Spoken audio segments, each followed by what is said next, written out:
자, 여러분 안녕하십니까? 지난 한 주일 동안 잘 지내셨습니까? 그리고 이제 중간고사들 아마 이제 대부분 다 보았을 텐데요.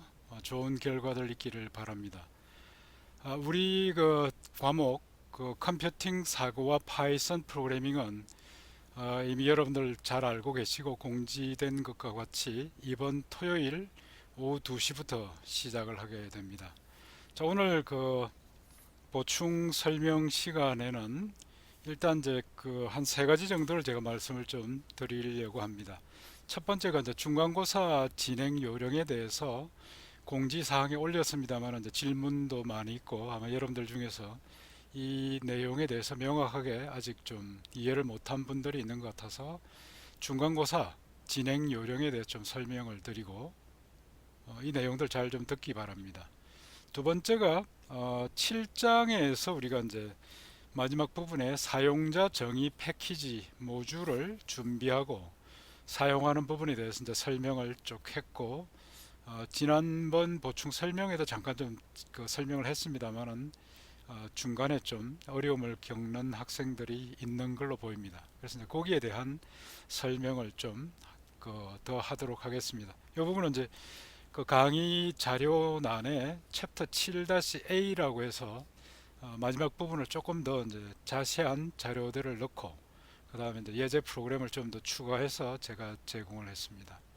그다음 세 번째는 이제 그 이미 이번 주에 지금 진행되고 있는 과목 내용으로 8장 그 객체 지향형 프로그래밍 그 다음에 클래스와 객체에 관련된 부분들이 앞으로 또 워낙 또 중요한 부분이기 때문에 이 부분에 대해서 좀 설명을 드리도록 그렇게 이제 세 가지 부분을 하겠습니다. 자, 먼저 이제 그 중간고사 진행 요령에 대해서 그 설명을 드릴 텐데 이 부분은 이제 공지사항에 지금 올려놨던 이 내용을 가지고 진행을 앞으로 해 나갈 것입니다. 그래서 기본적으로 다시 한번 정리를 해보면 어, 그 중간고사 시험 범위는 1장부터 7장까지에 해당이 됩니다. 그다음 거기 안에 7장까지의 호목들, 그 다음에 보충 설명에서 설명했던 내용들까지 포함을 하게 됩니다.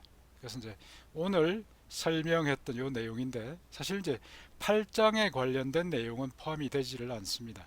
그리고 대부분 보충 설명이 이제 해당되는 장의 보충 설명들이었기 때문에 아마 주된 내용들은 이미 이제 본문에서 이제 커버들이 많이 됐고 일부 추가 설명했던 그런 내용들은 여러분들 시험 칠 때도 참고를 할 수가 있을 것입니다.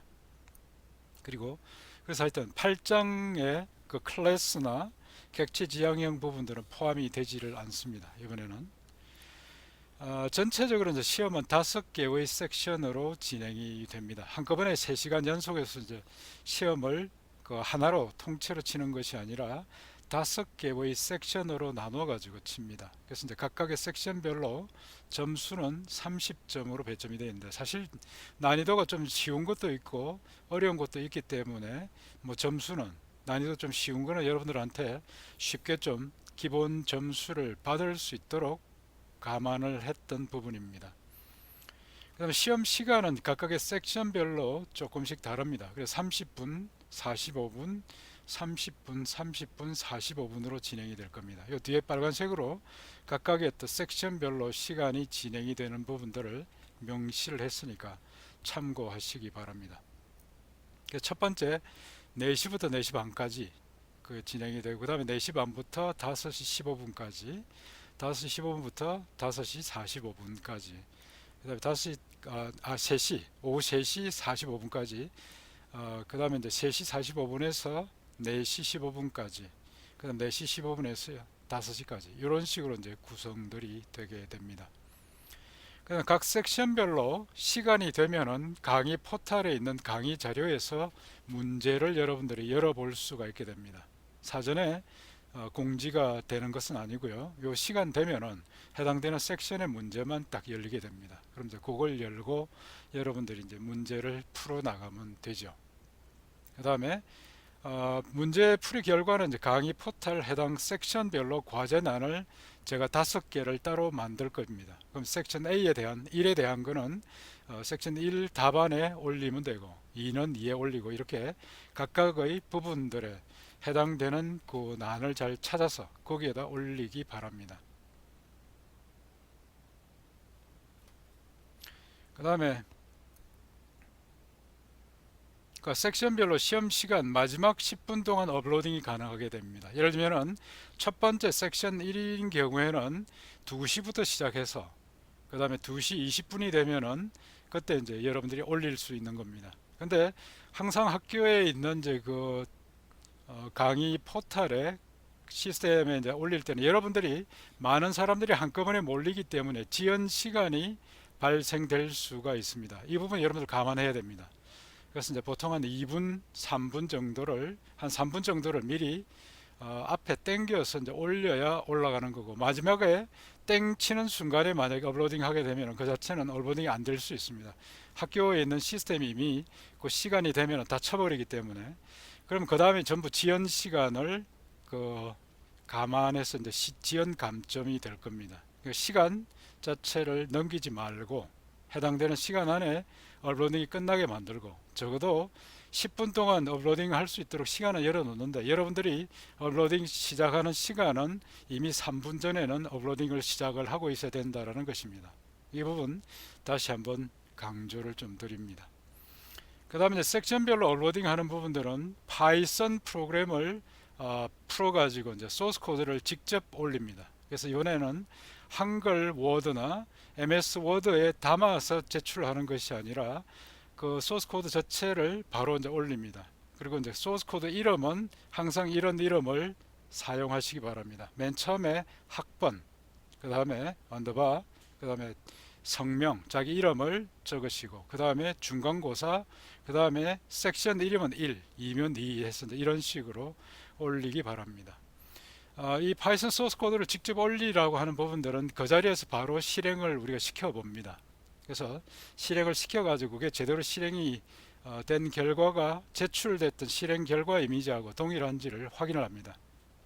그래서 만약에 제출된 소스 코드를 다른 사람 걸 뺏겨가지고 하거나 그냥 파일을 전달받아가지고 대신 제출하고 난 뒤에 실행 결과와 다르면 0점 처리합니다. 그래서 이 부분들 명심하시기 바랍니다. 그 다음에 지금 호목 제출할 때 간혹 가다 보면은 소스 코드를 PDF로 그냥 그 캡처를 하거나 PDF로 제출하는 사람이 있는데 이 사람들은 본인의 프로그램을 검증 못하도록 방해한다라는 그런 느낌을 가지게 되고 만약 이번에 중간고사나 기말고사 이런 식으로 올리게 되면은 0점 처리할 겁니다. 절대로 PDF로 올리지 마십시오. 여러분들 소스 코드를 직접 실행해서 검증할 수 있도록 만들어 놓으시기 바랍니다. 그 다음에 다시 한번 다른 사람 파일을 가져다 그대로 카피해가지고 제출을 했다가 걸리면 누가 원본인지 누가 사본인지 절대 구분하지 않고 둘 다 0점 처리합니다. 그래서 일단 이런 온라인으로 시험이 진행이 되기 때문에 이런 표절에 관련된 부분들은 어느 때보다 엄격하게 적용을 할 겁니다. 절대로 표절 시비가 벌어지지 않도록 조심하시기 바랍니다. 그 다음에 제출되는 파이썬 소스 코드에는 반드시 주석문이 들어가 있어야 됩니다. 기본 주석문에 대한 부분들은 굉장히 크게 설명을 하고 강조를 많이 했기 때문에 만약에 주석이 없다 그러면은 감점 처리가 됩니다. 전체 30점 중에 5점이 배점이 되어 있기 때문에 해당되는 그 주석이 얼마나 중요한지를 아시겠죠. 그래서 본인이 작성했던 프로그램에 관련된 주석이 빠져 있으면 제대로 되어 있지 않으면 그만큼 감점이 될 것이고 그 부분들은 심각한 여러분들한테 성적에 문제가 될 수 있으니까 절대로 이 부분은 놓치지 마십시오. 다시 한번 파이썬 소스 코드를 바로 제출하지 않고 PDF로 제출하거나 캡처해서 제출하게 되면 0점 처리됩니다. 이거는 직접 검증을 못하게 방해한다는 그런 의미가 있는 것으로 해석이 되기 때문에 절대로 이렇게 하지 마십시오. 그래서 이번에 그 중간고사 제출할 때 이런 요령들을 미리 공지를 해드렸고 그 다음에 이런 부분들을 철저하게 우리가 준수를 하면서 평가를 할 예정이니까 이 부분 때문에 불이익 받는 일은 없도록 하시기 바랍니다. 그 다음에 이제 시간 전체가 꽤 좀 타이트할 겁니다.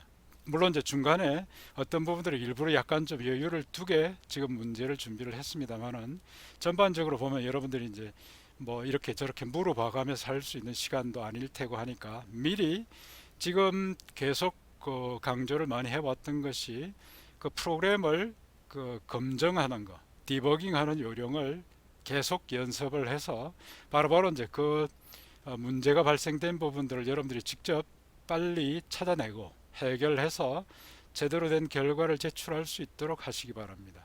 그래서 이런 부분들은 전체적으로 시험을 쳐나갈 때 여러분들이 꼭 좀 잘 그 유념을 해야 될 그런 내용들이 되겠습니다. 아까 이제 범위에 대해서 몇 가지 이야기가 있었는데 다시 한번 이야기를 드립니다.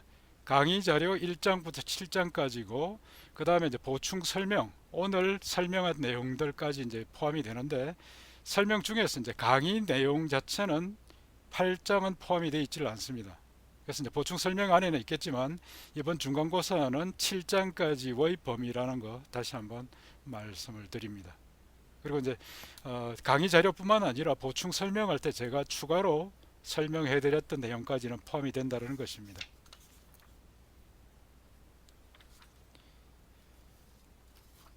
파일 이름에서 여러분들 이제 앞에 있는 거 다시 한번, 파일 이름에 학번, 성면, 중간고사 부분들이 들어가야 되고요. 그 다음에 당연히 소스 코드 앞에, 맨 앞에 기본적인 부분으로 누가 작성했는지 그 정보가 있어야 되는 거고, 거기에 학번 이름이 포함이 되어 있어야 된다는 겁니다. 그래서 이 부분들 기존에 계속 그 강조를 해왔던 부분들이니까 문제가 없도록 하십시오. 자, 중간고사 범위나 뭐 여기에 대해서는 그 정도로 지금 좀 설명을 드리고, 다른 질문은 아직 올라오지 않았는데 그 부분들은 나중에 따로 또 질문이 올라오면 제가 그 대답을 드리도록 하겠습니다. 다음에 있는 부분들이 그 7장 마지막 부분이 이제 이번에 여러분들 그 시험 범위에 포함이 되는 내용이기도 합니다. 그래서 7장 마지막 부분에 있던 이 부분을 제가 또좀 그 추가 설명을 드리도록 하겠습니다. 이게 이제 사용자 정의 패키지, 그 다음에 이제 모듈을 준비하고, 그 다음에 이걸 활용하는 이제 부분들이고, 실제 여러분들이 이미 이제 그런 느낌들을 가지겠지만 점점 이제 이렇게 프로그램의 이제 규모가 커지게 되죠. 그래서 이제 규모가 커지게 되면 결국 파일 하나로 되는 것이 아니라 여러 개의 파일들을 사용을 하는 이제 시스템으로 들어가야 됩니다. 그렇기 때문에 하나의 파일 안에 모든 걸 다 집어넣는 부분들은 이미 떠난 거죠. 여러분들이 그 다음 단계로 넘어가서 좀 더 큰 프로그램들을 다룰 수 있는 준비가 7장부터는 되도록 되어 있는 것입니다.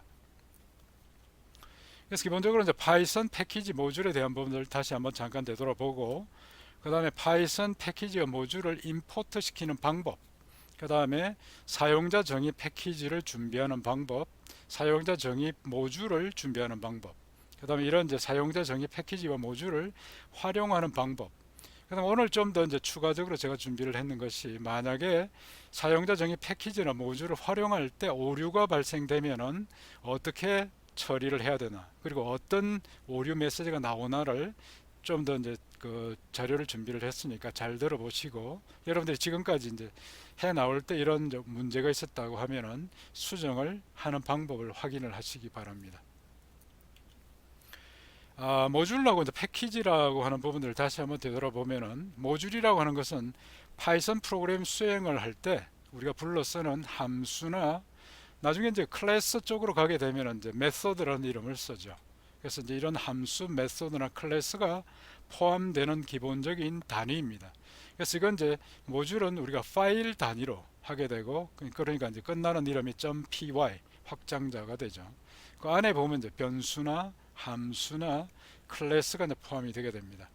실제 이런 이제 모듈 단위로 실행을 시켜 보면은 실행 바이트 코드가 생성이 되게 됩니다. 여러분들이 이제 유심히 보시면은, 여러분들이 이제 어떤 모듈을 하나 만들어 놓고 그걸 임포트 시키고 난 뒤에 가만히 보면은 그 모듈 옆에 이런 이제 그 내용들이 새로 그 자동적으로 생성되어 있는 걸 볼 수가 있습니다.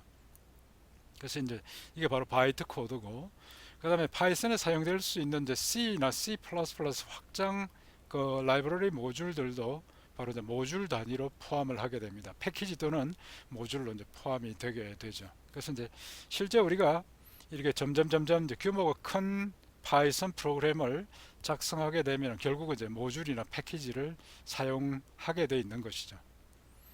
그다음 패키지는 이제 모듈과 서브 패키지를 계층적으로 포함하는 구조입니다. 그래서 여러분들이 이제 예제로 만들었을 때 보면 my 패키지 밑에 또 무슨 서브 디렉터리가 있고 그 밑에 그 파이썬 모듈이 그 파이썬 프로그램 소스 코드가 들어가 있는 이런 구조로 계속 이제 실습들을 해봤던 겁니다. 기본적으로 이제 파이썬 표준 라이브러리는 C 기반으로 내장 모듈, 그러니까 임베디드 모듈이 있고 그 다음에 응용 모듈이나 프로그램 다양한 패키지들로 구성이 되게 됩니다. 그리고 이제 물론 우리가 이제 직접 사용자 정의 모듈을 만들 수 있고 패키지 만들 수 있고 그 부분들을 우리가 이제 사용할 수 있고 우리가 이제 공개할 수도 있는 거죠, 무료로. 그래서 이제 이런 부분들은 실제 이제 파이썬에서 굉장히 권장이 많이 되는 것이고 그 다음에 이런 방법을 통해 가지고 좀 큰 규모의 소프트웨어를 개발을 쉽게 할 수 있는 이런 부분들이 파이썬 전체가 제공해주는 큰 장점이기도 합니다. 그리고 이제 파이썬 공식 관리 기구 python.org라고 되어 있는 그런 부분에서는 공개 배포된 사용자 정의 모듈하고 패키지를 심사해서 필요하면 그 다음 그 버전이 공개될 때 포함되기도 합니다. 그래서 이제 원하기로는 여러분들 중에서도 이런 이제 전문가들이 좀 많이 나와서 국제적으로 지금 이제 파이썬 그 공식 라이브러리 안에 우리가 이제 한국에서 만든 그런 모듈들이 많이 좀 그 포함이 되기를 바라는 마음입니다. 앞에서 이야기했지만 파이썬 패키지는 결국 이제 파이썬 모듈들과 서브 패키지를 계층적으로 모아둔 집합이라고 볼 수가 있고요. 각각 보면 이제 폴더, 우리가 디렉터리라고도 이야기를 하는 그 폴더의 계층적인 구조를 가집니다. 나중에 우리가 이제 실제 예를 함께 또 보도록 하겠습니다. 그 다음에 이제 패키지에는 이제 모듈이 포함이 되는데 모듈에 패키지가 포함되는 구조는 아니고 그러니까 폴더 밑에 모듈이 들어가고 그다음 그런 폴더를 여러 개 모아 가지고 패키지가 만들어지는 이런 이제 구조가 되는 것이죠. 그다음에 이제 안에 보면 이제 정규 패키지 대부분 우리가 많이 사용하고 있는 그런 이제 정규 패키지, 레귤러 패키지고 그다음에 네임스페이스 패키지라고 해가지고 여러 디스크에 저장되는 것, 좀 분산 배치가 되는 이런 부분들도 있는데 당분간은 여러분들은 이제 정규 패키지 개념으로 사용을 하게 됩니다. 그다음에 우리가 이제 임포트를 이제 이미 다른 기능들도 많이 썼는데 임포트 매스나 아니면 임포트 시스, 임포트 OS 같은 이런 방식으로 해서 그런 이제 패키지를 포함시키는 거 이미 많이 썼는데 우리가 정의를 한 사용자 정의 패키지나 사용자 정의 모듈에 대해서도 이런 이제 임포트를 시킬 수가 있는 것입니다. 그래서 이제 정규 패키지는 디렉토리 폴더에 언더바 init init.py 파일이 이제 있게 됩니다. 여러분들한테 지난번에 설명할 때 여기 init 파일 자체를 만들어 사용하는 그런 예제를 설명을 드린 적도 있고 이런 부분들은 이제 이 초기화 파일은 해당 패키지가 임포트 될 때 실행들이 되게 됩니다. 실제로 여러분들이 init 안에 이제 넣었던 프린터 문이 이제 출력되는 걸 볼 수도 있었죠. 그다음에 네임스페이스 패키지는 이제 여러 디스크에 분산 저장될 수 있도록 관리되는데 당분간은 뭐 이건 너무 좀 복잡하니까 이 정규 패키지 위주로 설명을 드리고 사용을 하도록 하겠습니다. 기본적으로 이제 파이썬 패키지와 모듈들을 다시 한번 정리를 해보면 패키지가 이제 이 큰 단위의 폴더 구조가 되고요. 그 밑에 이제 여러 개의 폴더가 서브 패키지로 들어갈 수 있습니다. 그다음에 그 서브 패키지 안에 보면은 모듈들이 파일로 해가지고 .py라고 하는 그런 이제 모듈들도 들어가 있고 모듈 안에 있는 메서드 함수들이죠. 이 함수들이 여러 개가 이제 포함이 될 수가 있는 것입니다. 그 다음에 여기 서버 패키지마다 이제 여기 언더바 init이라고 하는 것이 들어가 있고 그 다음에 여기 pycache라고 하는 부분들이 자동적으로 생성이 됩니다. 그 해당되는 패키지나 서브 패키지가 임포트 되게 되면 자동적으로 이 부분이 생겨 가지고 그 밑에 가면은 .pyc라고 해서 이제 바이트 코드가 생성되어 있죠. 그 다음에 이제 여기 전체 패키지를 관장하고 있는 init도 있고 그 다음에 그 자체가 또 pycache가 자동적으로 생성이 되게 됩니다. 그래서 이제 모든 파일, 모듈은 이제 파일 단위로 저장들이 되게 되고, 모듈에는 여러 개의 함수나 메소드, 그러니까 클래스 안에 포함되어 있는 메소드가 포함이 될 수가 있는 거고, 그다음 패키지와 서브 패키지 폴더에는 이제 이런 init 파일이, 초기화 파일이 준비가 되어 있어야 되고, 해당 패키지, 서브 패키지에는 바이트 코드가 포함된 이 파일 캐시가 자동적으로 생성이 됩니다. 한번 이제 임포트가 딱 되게 되면은 이 바이트 코드가 생성이 돼 가지고 그다음부터 이제 계속 이 바이트 코드를 사용할 수 있도록, 아마 좀 더 실행을 빨리 처리할 수 있는 그런 이제 기능들을 제공을 해줍니다. 그래서 임포트라고 하는 것은 이제 우리가 모듈이나 패키지를 사용할 수 있도록 메모리에 장착해 주는 이제 그런 기능들이고, 뭐 여러분들이 이제 파이썬이 제공해 주는 기본적인 라이브러리를 임포트 시켜 가지고 써 보는 거는 이제 많이 해봤던 그런 내용이죠. 그 다음에 이제 이미 장착됐던 모듈을 수정해서 이제 재장착할 때는 이제 reload라고 하는 imp.reload 함수를 이제 사용을 해야 되고, 그 다음에 장착된 모듈을 삭제할 때는 delete 명령어를 사용하게 됩니다. 그래서 이제 임포트를 하는 그런 이제 방법들은 여러 가지 이제 포맷들이 있는데, 대표적으로 이제 있는 부분이 import 무슨 패키지 이름 써주는 겁니다. 예를 들면 import random이나 import math 같이 이제 이렇게 하는 거죠. 그러면 이제 지정된 패키지나 모듈들을 장착을 합니다.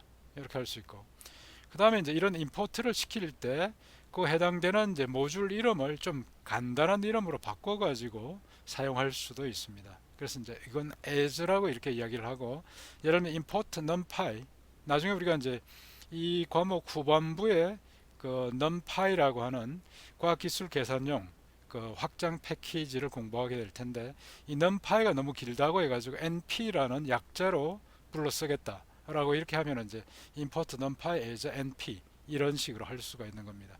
만약에 이제 여러분들이 패키지 이름이 길다 그러면 이걸 이제 축약시켜 가지고 이렇게 사용할 수도 있는 것이죠.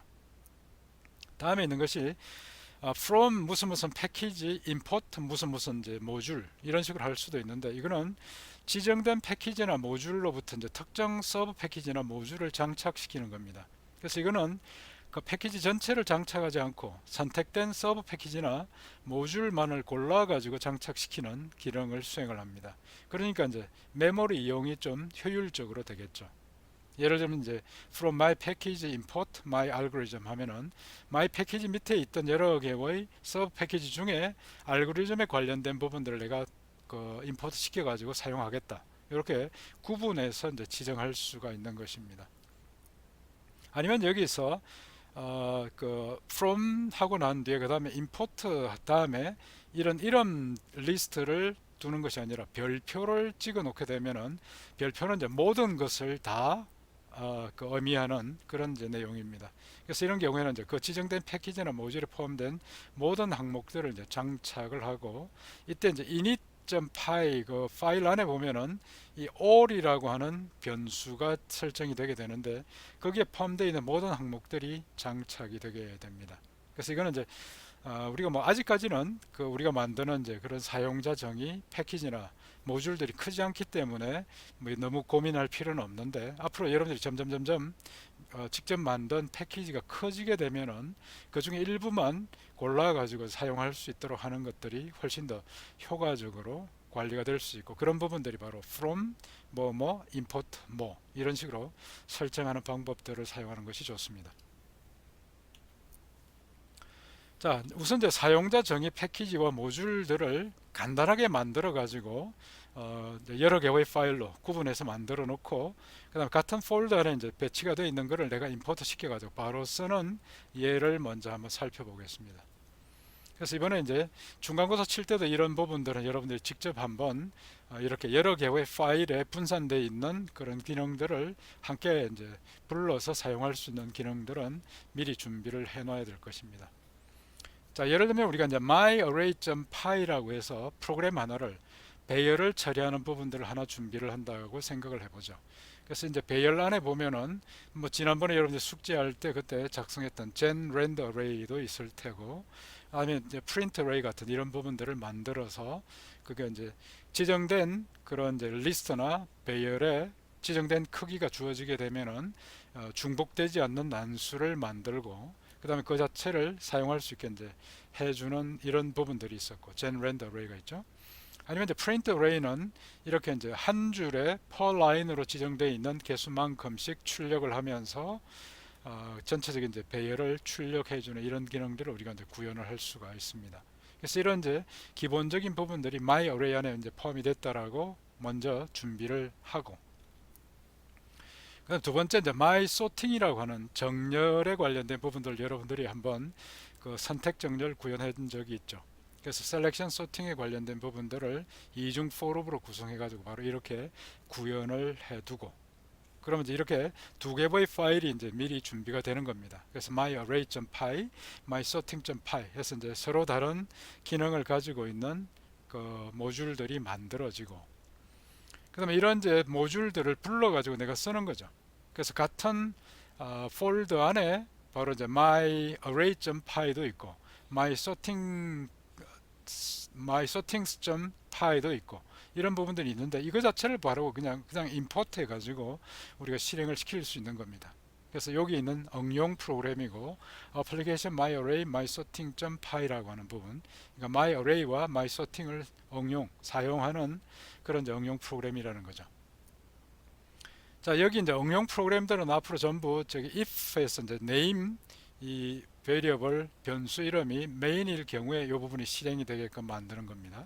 그래서 이렇게 이제 해서 이 자체를 이제 실행을 시키면 자동적으로 얘가 이제 메인이 되니까 바로 이제 여기서 리스트 하나 만들고, 그 다음에 이제 그 리스트의 사이즈를 얼마를 할 건지를 입력받아 가지고, 그 다음에 myArray 위에서 우리가 임포트 시켰던 myArray 거기 안에 있는 genRandArray를 이용을 해서 랜덤 그 리스트를 만들죠. 중복되지 않는 그런 이제 난수들이 0부터 사이즈 마이너스 1까지 있는 그런 범위에 있는 부분들을 만드는 겁니다.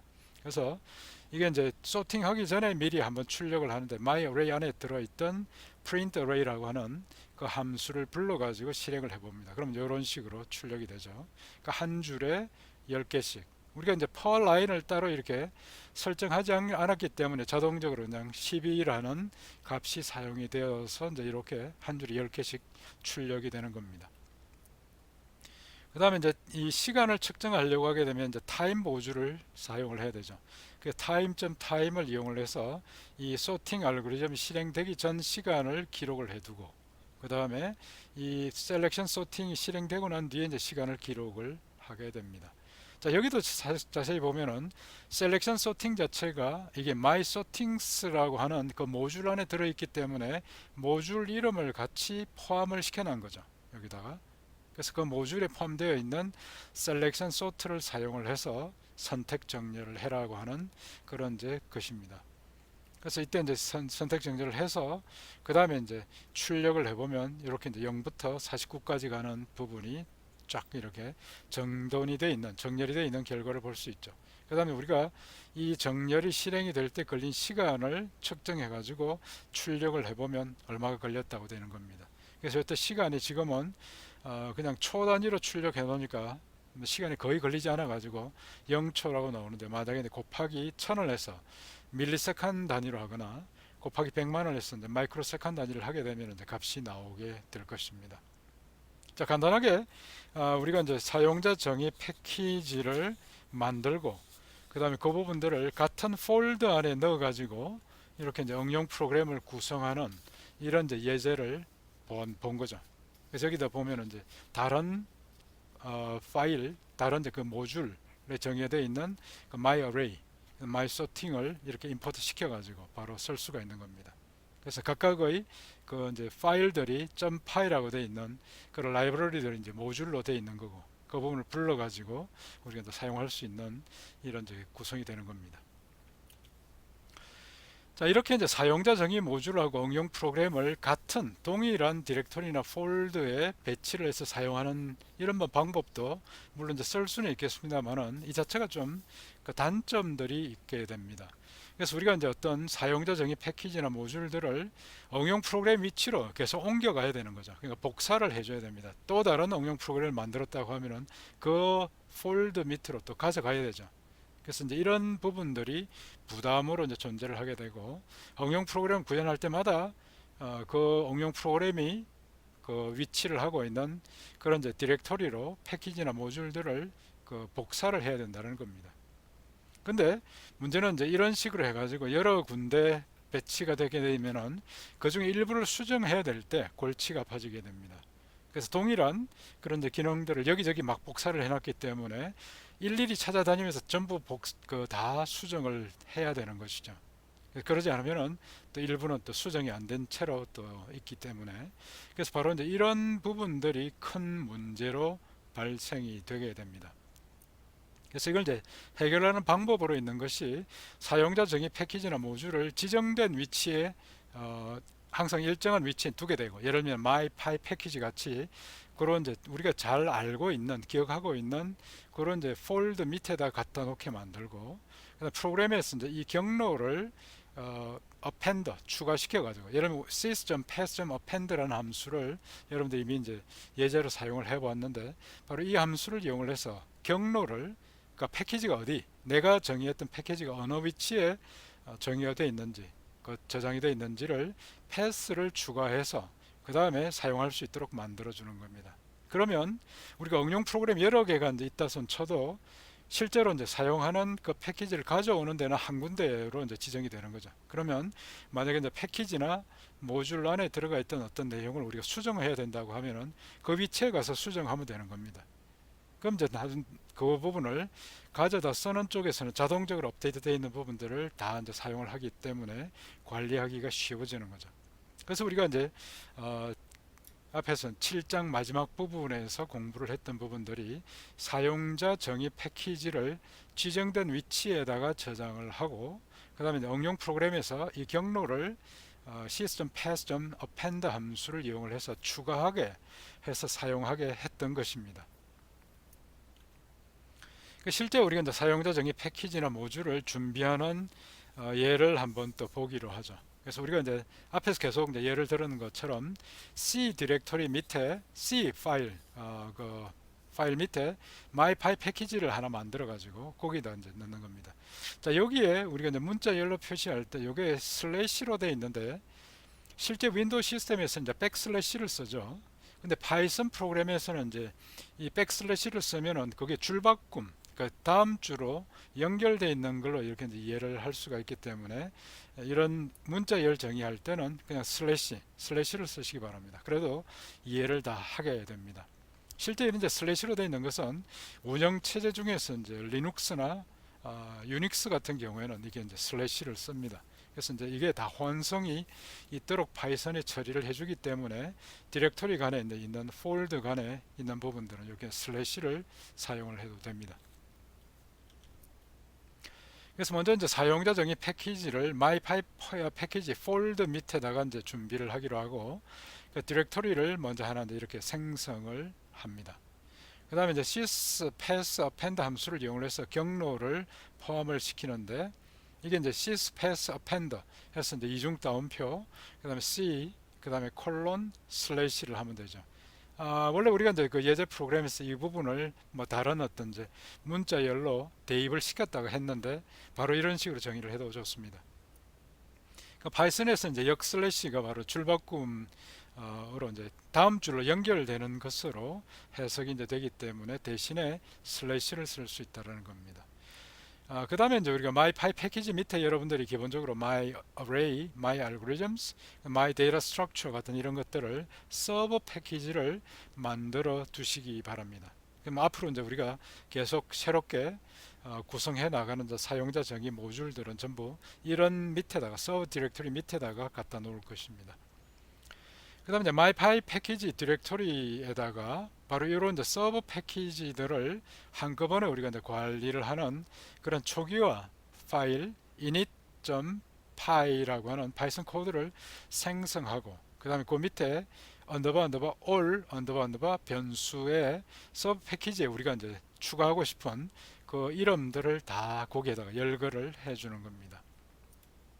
자, 그 다음에 이제 마이파이 패키지 밑에 알고리즘이나 어레이가 이제 있으면 바로 그 각각의 디렉토리 밑에 내려가면은 다시 이제 우리가 추가하고 싶은 그런 이제 그 모듈들이 거기다 둘 수 있죠. 알고리즘 밑에 뭐 myfactorial.py를 바로 둘 수도 있고요. 아니면 이제 마이 알고리즘 밑에 또 다른 이제 서버 폴더를 하나 더 만들어 가지고 그 밑에다 둘 수도 있습니다.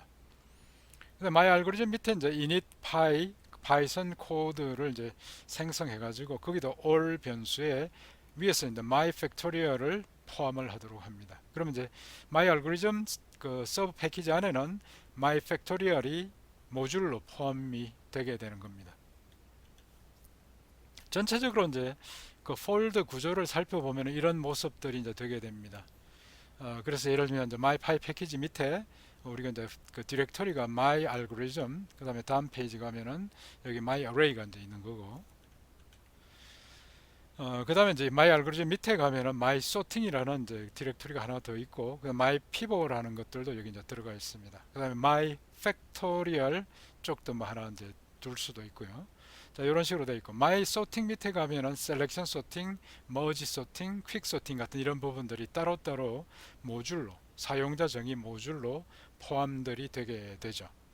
그 다음에 여기 이제 init이 패키지 밑에도 있고, 서브 패키지 밑에도 있고, 그 다음에 또 서브 패키지 밑에도 또 있고, 이런 식으로 되는데, 이게 각각 보면은 해당되는 패키지나 아니면 이제 my algorithm 서브 패키지 또는 my sorting 서브 패키지를 초기화하기 위한 부분들이 정의가 이제 되고 있는 것입니다. 그 다음에 여기 보면 이제 파이 캐시라고 하는 부분들이 있는데, 이 파이 캐시는 자동적으로 생성이 됩니다. 이 패키지나 이 서브 패키지가 이제 한번 이렇게 임포트 되게 되면은 자동적으로 생성이 되게 되죠. 그래서 그 안에 보면 이제 파이썬 바이트 코드가 생성되어 있게 됩니다. 이어서 이제 앞에 my 알고리즘 쪽을 봤고, 그 다음에 my array 밑에 가면은 my list.py 해가지고, 지난번에 요게 이제 my array로 돼 있어 놓으니까 여러분들이 좀 그 혼동을 하시는 것 같아 가지고, 이번에는 여기 있는 서브 패키지 이름과 그 다음에 여기 있는 모듈 이름을 다른 걸 한번 더 쓰도록 그렇게 이제 구성을 했습니다. 그래서 진짜 전체 이제 폴드 구성을 한번 보면은 my py 패키지 밑에 my 알고리즘이 있고, my 알고리즘 밑에 소팅이 있고, 그 다음에 알고리즘 밑에 여기 다시 여기 알고리즘과 나란한 그런 이제 그 위치에 있는 부분이 my array가 있죠. 그러니까 여기 이제 my py 패키지 밑에 바로 이제 my array가 있는 겁니다. 그 다음에 이제 그 또 다른 뭐 my data structure나 그 다음에 테스트나 이런 것들을 여러분들이 만들어 쓸 수가 있겠죠. 그 다음에 여기서 이제 알고리즘하고 my array, my data structure 부분들이 여기 my py 패키지 밑에 있고, 그다음 그 밑에 이제 init이라고 하는 이런 이제 파이썬 모듈이 하나가 이제 있고, 그 안에 열어보면은 my py 패키지 밑에 있는 init이라는 것이고, 그 다음에 all이 선언되어 있죠. 그 다음에 거기 안에 보면은 my array, 아까 여기 있는 my array입니다. 그 다음에 이제 my algorithms, 여기 있는 my algorithms, 자기 밑에 있는 서브 패키지 두 개를 이제 정의를 하고 있죠. 그래서 이제 그 다음에 프린트해서 되어 있는 부분들은 실제 이게 임포트 되면은 이 자동적으로 이제 임포트 되는 걸 여러분들이 확인할 수도 있습니다. 그다음 밑에 있는 이제 from 여기서 import my array, my algorithm이라고 하는 것은 바로 이제 이 패키지에 있는 서브 패키지들을 임포트하는 것들을 지정을 해줍니다. my algorithm 밑에 가면은 바로 이제 my pivot라는 것들이 하나가 지금 이제 예제로 만들어져 있고, 그럼 거기에 이제 init이 또 있는 거죠. 그래서 패키지 밑에 있는 init을 보았고, my algorithm 밑에 있는 init을 지금 다시 보고 있습니다. 그 다음에 여기 있는 이제 my sort 그 알고리즘 밑에 있는 그 여기 있는 init을 보면은 그 my pivot, my sorting이라고 하는 두 개의 그 모듈과 서버 패키지가 여기 이제 all 안에 포함되어 있는 걸 볼 수가 있죠. 플러스 여기서도 my py 패키지 밑에 이제 my 알고리즘 밑에 있는 init이 실행이 되면서 자, 요런 부분들을 임포트 시킨다라고 하는 것을 안내문을 출력하는 걸 여러분들이 볼 수가 있고, 해당되는 부분들이 이제 임포트 되는 것입니다. 그 다음에 my sorting 밑에 내려가면은 다시 이제 그 밑에 merge sort, quick sort, selection sort이 이제 .py로 되어 있고, 그 다음에 여기 init이 있죠. 그럼 여기 이제 init 안에 들어가 보면은 all 하면은 selection sort, merge sort, quick sort이 이제 세 가지가 다 포함이 되어 있는 걸 볼 수가 있습니다. 안내, 출력문, 그 다음에 여기 있는 이제 from 뭐 이 디렉터리로부터 이걸 이제 임포트를 시킨다라고 하는 그런 이제 안내를 해줍니다. 그 다음에 my array 밑에 가면은 역시 마찬가지로 init이 있고, 그 다음에 my array, my list가 있는데, 여러분들이 지금 이제 my array 밑에 이런 이제 array를 파이썬에서는 이제 리스트를 사용해서 array처럼 쓴다라는 그런 의미로 my list를 구성을 해 놓은 것입니다. 이거 말고 이제 실제 array 모듈을 불러서 쓰는 것들도 여러분들이 이제 구성을 해 놓을 수 있겠죠. 그래서 요 밑에 이 my array 서버 패키지에 있는 init 쪽에서는 my list와 my array가 다 포함들이 이제 되게 구성을 한 것입니다. 그래서 사용자 정의 패키지 초기화하는 부분, 그러니까 my py 패키지 디렉토리 바로 밑에 있는 부분들은 my algorithms, my array가 들어가 있는 이런 이제 구조가 되어 있고, 그 다음에 이제 algorithms 밑에 가면은 my pivot, my sortings 같은 이런 부분들이 포함이 되도록 구성이 되어 있는 것입니다. 그 다음에 이제 알고리즘 밑에 my sorting 서버 패키지에 들어가면은 그 안에 보면 이제 셀렉션 소시나 머지 소시나 퀵 소트가 포함이 되어 있는 것을 우리가 이제 다시 볼 수가 있고, 그래서 이게 이제 계층적인 구조로 이제 되어 있기 때문에 우리가 관리하기가 쉽도록 구성되어 있고, 그 다음에 각각의 서버 패키지 안에 보면은 그 폴더에 init이라고 하는 파일들이 준비가 다 되어 있는 것입니다. 그래서 my pivot는 뭐 여러분들이 앞에서 작성을 이미 한번 해봤던 그런 다이내믹 피봇을 여기다 이런 식으로 이제 mypivot.py 모듈 안에 이 이제 파일 안에 구성들이 이제 되게 만들었고요. 그 다음에 셀렉션 소시라고 하는 것은 이제 패키지 밑에 알고리즘 밑에 소팅 밑에 셀렉션 sort.py가 됩니다. 그래서 여기 있는 뭐 선택 정렬은 이미 여러분들이 이제 만들어 봤던 그런 이제 내용들이 되겠고요. 그 다음에 이제 아까 앞에서도 잠깐 봤던 이제 array 관련된 부분들이 mylist.py 해서 이제 genRandList 이제 리스트로 이름을 바꿔놨습니다. 그 다음에 이제 print list 해가지고 전달되어 온 그 리스트를 출력하고, 그 다음에 한 줄에 per line으로 출력하는데, 만약에 per line을 따로 이렇게 명시하지 않으면 한 줄에 10개씩으로 기본 값으로 처리를 해주는 겁니다. 위에 있는 내용들은 아까 앞에서 우리가 봤던 내용하고 동일합니다. 자, 이런 식으로 이제 만들어서 우리가 사용자 정의 패키지와 모듈을 이제 만들어 두고 이걸 이제 가져다 쓰는 쪽을 한번 살펴보기로 하십시다. 그래서 이제 실제 라이브러리 모듈들을 만들어서 이제 이렇게 두는 거 다르고, 그걸 가져다 쓰는 것들을 아예 이제 분리해서 살펴봄으로 해가지고 여러분들이 라이브러리를 만들어서는 마이 패키지 밑에 잘 갖다 이제 정리를 해두고 그걸 여러 군데에서 이제 이렇게 응용으로 불러서 사용하게 만들어 주는 것입니다. 그래서 마이 파이 패키지 밑에 있는 마이 알고리즘 밑에 마이 pivot.py 모듈에 있는 다이내믹 피봇을 사용하는 그런 이제 예를 한번 보여주는 겁니다. 자, 이렇게 하기 위해서는 처음에 이제 C 밑에 mypy 패키지가 이제 들어가 있는 것이고, 그래서 이제 mypy 패키지가 들어가 있는 그 디렉토리를 여기 이렇게 정의하고 난 뒤에 sys.pass.append를 해서 이제 이 부분이 추가가 되게 하죠. 그럼 이제 파이썬이 실행이 될 때 그 해당되는 경로성에 있는 부분들은 이제 자동적으로 찾아보고 존재하면 그 부분을 실행할 수 있게 만들어 줍니다. 그러고 나서 이제 from mypy 패키지 위에서 우리가 이제 이런 C 밑에 이제 mypy 패키지 만들어 놨죠. 그 mypy 패키지 안에 있는 것 중에서 myalgorithms를 임포트를 시킵니다. 그래서 myalgorithm만 선택적으로 이렇게 이제 읽어 오게 장착을 하게 되고, 그 다음에 이제 myalgorithms 밑에 mypivot 모듈이 있고, 그 모듈 안에 dynamic pivot라고 하는 함수가 있죠. 그래서 그 함수를 그냥 간단하게 추격해서 dynamic pivot로 쓰겠다 라고 이렇게 이제 지금 선언하고 있습니다. 자, 그렇게 하고 난 뒤에 이제 입력 받을 때 바로 스타트 스탑 스텝을 입력받게 만들고, 입력하는 거 여러분들이 이미 이제 잘 알고 계실 겁니다. 그래서 받아서 정수로 변환하고, 그 다음에 맵을 통해 가지고 스타트 스탑 스텝에 이렇게 이제 그 할당을 해줍니다. 여기 보면은 실행할 때 이제 0, 101, 5라고 되어 있는 부분들이 만약에 입력이 되면은 각각 입력해서 정수로 변환해 가지고 0을 스타트로, 101을 스탑으로, 5를 스텝으로 이렇게 매핑을 시켜주겠죠. 그 다음에 있는 것이 이제 for loop에서 for n in range start, stop, step 해가지고 이 스타트로 설정된 거 아까 0부터 그 다음 스탑 직전까지니까 이제 101로 스탑이 돼 있고, 그러니까 100까지 되겠죠. 그 다음 5씩 증가하면서 이제 이런 식으로 그 해당되는 번째의 그 피보나치를 호출해서 이제 그 다이내믹 피보나치를 호출해서 그 결과값을 출력해 주는 걸 볼 수가 있습니다.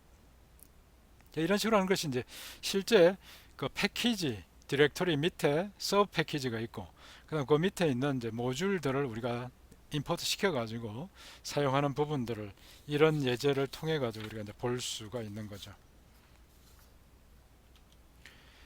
자, 다음에 있는 것이 이제 그 myArray와 myAlgorithm을 사용하는 부분입니다. 아까 앞에서 우리가 보면은 이게 이제 바로 같은 폴더 안에 이런 기능들을 이제 실행하는 예를 앞에서 우리가 이제 한번 오늘 설명을 드린 적이 있는데요. 이 부분에서 이제 my 패키지 밑에 있는 이제 포함되어 있는 그런 내용들을 가져다가 같은 요령으로 한번 사용을 해보는 겁니다. 그래서 my 패키지를 여기 이제 그 경로에 추가를 해주고, 그다음에 from my 패키지 밑에 import 해가지고 my array와 my 알고리즘을 둘 다 임포트를 시키게 해줍니다. 자, 그러고 난 뒤에 이제 my array 밑에 있는 my list를 my list로 이제 이렇게 사용할 수 있게 정의를 하고, my 알고리즘 밑에 my sorting 밑에 있는 selection sort를 이렇게 이제 my selection sort로 정의를 해서 사용할 수 있게 준비를 합니다. 그 다음에 있는 것이 이제 리스트의 크기를 입력하라고 해서 이제 그걸 받아서 정수로 변환하고, 그 다음에 이제 empty 리스트 하나를 생성을 하고, 그 다음에 my list 밑에 있는 이제 gen render list를 하나 이제 그 이렇게 그 함수를 호출을 받아 가지고, 여기서 호출을 받아 가지고 그 다음에 사이즈 개수만큼의 그런 이제 중복되지 않는 난수를 생성하도록 하죠. 그러고 난 뒤에 이제 출력을 해봅니다. 자, 여기 보면 이제 10개짜리를 만들어 사용하도록 이제 하고 난 뒤에 처음에 이제 my list가 생성된 부분이 여기 이제 10개가 나오는데 0, 1, 2, 3, 4, 5, 6, 그 다음에 7, 8, 9 해가지고 중복되지 않는 난수가 생성된 걸 볼 수 있고, 그 다음에 이게 이제 출력된 걸 볼 수가 있습니다. 이게 바로 이제 mylist.print list를 이용을 한 거죠. 그 다음에 이제 selection sort를 이렇게 이제 실행을 하게 되고 선택 정렬을 하게 되고 그 결과를 출력을 해 봅니다. 그러면 이제 선택 정렬이 되어 있는 걸 우리가 볼 수가 있죠. 그래서 간단하게 앞서 우리가 이제 봤던 그런 방법하고 거의 동일하게 같은 폴더 안에 있지 않아도 my package라고 하는 그 폴더 밑에 있어도 이런 식으로 장착시켜 가지고 사용할 수가 있는 것입니다.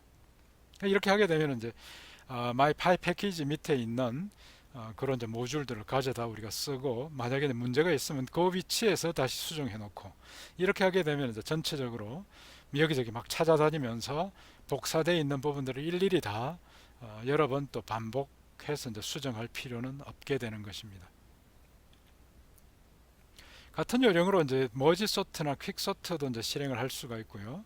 그래서 같은 방식으로 이제 입력을 받고 그 다음에 임포트 시키고 난 뒤에 그 다음에 이제 그 알고리즘 밑에 소팅 밑에 셀렉션 소트나 머지 소트나 퀵 소트를 각각 이런 식으로 이제 사용할 수 있도록 이름을 재정의를 하고, 그 다음에 여기 이제 셀렉션 소트를 하거나 뭐 다른 이제 여러 가지 기능들을 함께 이제 실행을 할 수가 있게 되는 것입니다.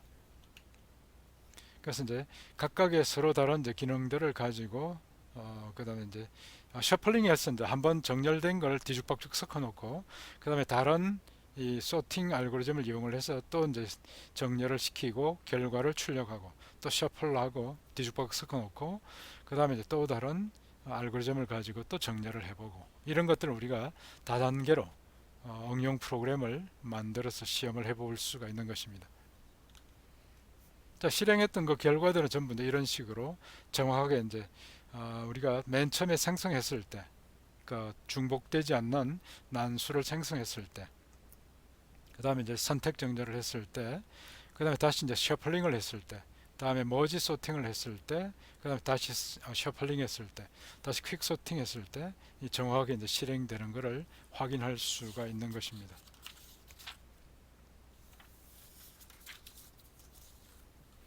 자, 여기까지가 이제 우리가 패키지 디렉토리에 들어가 있는 모듈들을 그다음에 서브 패키지를 불러 가지고 사용을 하는 이제 그런 예들을 보았습니다. 실제 이거 하다 보면 이제 아마 여러분들 좀 오류가 많이 났을 겁니다. 그래서 이제 사용자 정의 패키지나 모듈을 이렇게 이제 설정할 때 그때 뭐 여러 가지를 잘 맞춰줘야 되죠. 그래서 이제 이런 패키지나 폴드의 이름과 그 다음에 밑에 이닛에서 이제 설정하는 부분들이 잘 서로 이제 매치가 맞아야 됩니다. 만약 이닛 쪽에 설정 오류가 있을 때 디버깅 하는 부분들을 몇 개 보면은 처음에 이제 있는 부분이 정상적으로 있을 때는 우리가 이제 여기 있는 init 패키지 밑에 있는 init 쪽에서 my array와 my algorithm이 이제 다 포함들이 되어 있어야 되는 이런 이제 조건이었죠. 앞에서 우리가 예를 봤을 때 이렇게 되어 있습니다. 근데 만약에 이걸 잘못해 가지고 my array를 빼먹고 my algorithm만 만약에 포함을 하고 있었다라고 하면은 이럴 때 문제가 되는 겁니다. 그래서 이제 import my package 다음에 이제 from my package import everything 임포트 밑에 이제 모든 걸 다 하라고 했고 그러고 난 뒤에 이제 myArray.myList를 사용하려고 하는데 문제는 여기에서 이제 import all을 했을 때 그 import all을 할 때 실행이 되는 그 여기 all 부분들이 myAlgorithm만 지금 이제 선언을 하고 있는 거죠. 그 myArray가 빠져 있는 겁니다. 이렇게 되면은 그 다음에 myArray.myList라고 이렇게 해서 이제 내가 사용하고 싶은데 에러 메시지가 나는 것이 myArray is not defined라고 이렇게 나옵니다. 다시 말해서 이거는 이제 경로가 잘못됐거나 아니면 여기 있는 init 파일 안에 해당되는 서브 패키지가 포함이 안 돼 있거나 이럴 때 이제 오류가 발생이 되는 그런 내용들이 되겠습니다. 만약 이런 에러가 나면은 해당되는 이 all 부분들을 다시 한번 잘 챙겨 봐야 됩니다. 그 다음에 사용자 패키지나 모듈의 응용 프로그램에서 뭔가 설정이 잘못됐을 때 오류가 발생되는 부분들을 이제 한번 보겠습니다. 예를 들면 우리가 이제 여기서 import my py package를 하고 밑에서 이제 import my array나 my algorithm을 하지 않았는 이런 상태에서 my array.mylist를 하려고 하게 되면은 여기 밑에 이제 name my array is not defined가 되죠. 이거는 myArray나 myList 자체가 제대로 장착이 안 돼 있다라는 그런 의미가 됩니다. 그래서 이 부분들을 아예 이렇게 구분해 가지고 임포트를 시켜버리는 것이 제일 확실한 방법입니다. 자, 다음에 있는 부분들이 이제 위에서 보면은 그 syspass append 해서 이제 그 디렉토리를 추가를 하고 from my package import my array my algorithm을 이렇게 이제 하고 난 뒤에 그 다음에 이제 my algorithm 밑에 my sorting 밑에 selection source라고 이제 이렇게 하고 싶습니다. 근데 이렇게 하게 되면 결국 이제 my algorithms라고 하는 부분들을 이게 원래는 이제 이렇게 돼야 되는데 my algorithms를 빼먹고 밑에 있는 selection sort에서 이제 그냥 my sorting만 이렇게 지정한 그런 이제 경우가 되겠습니다. 앞에 이제 일부러 제가 비교하려고 하나는 이제 이렇게 주성문 처리를 해놨고 붉은색으로 칠되어 있는 부분이 빠져 있다는 의미입니다. 그래서 이걸 이제 빼먹고 그냥 my sorting만 하게 되면은 결국 이제 my sorting is not defined가 되죠. 그래서 이제 처음에 패키지로부터 내려오는 경로 자체가 중간에 이제 제대로 연결이 되어 있지 않거나 해당되는 서버 패키지가 미리 임포트 되어 있지 않거나 이럴 때 바로 지금처럼 이런 에러가 오류가 발생이 되게 됩니다. 자, 그 다음에 있는 것이 이제 그 select sort라고 원래는 selection sort인데 select sort라고 이름을 잘못 썼을 때 이럴 경우에도 이제 에러가 발생이 되겠죠. 해당되는 부분들이 이제 없다라고 얘기하는데 no attribute select sort라는 이런 이름이 나올 겁니다. 그래서 예를 들면 my algorithm 밑에 my sorting 밑에 가니까 selection sort가 있어야 되는데 select sort라고 되어 있으니까 이 부분을 찾을 수가 없었다라는 거죠. 그래서 이제 그 no attribute select sort라는 이런 에러 메시지가 나올 겁니다. 그러면 이제 해당되는 이런 이제 그 메소드 또는 그 함수가 있는지를 다시 한번 확인해 보시고 없으면 뭐 거기에 맞는 정확한 이름을 사용을 할 수가 있어야 되겠죠.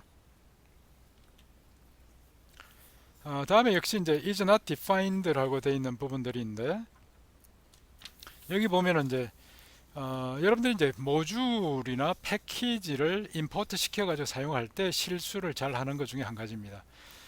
지금까지 이제 해왔을 때는 뭐 같은 파일 안에 함수를 정의해 놓고 불러서 썼을 때는 별도로 모듈 이름을 정의를 하지 않기 때문에 이걸 이제 자주 잊어먹는 경우들이 많이 나타납니다.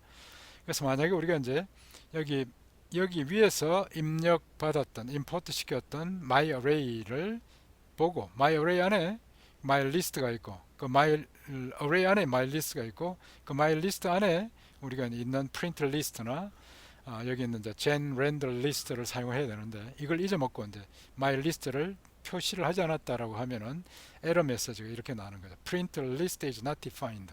그래서 이 부분은 이제 그 자체가 함수가 없는 것이 아니라 우리가 연결점을 제대로 설정해 주지 않았다라는 것입니다.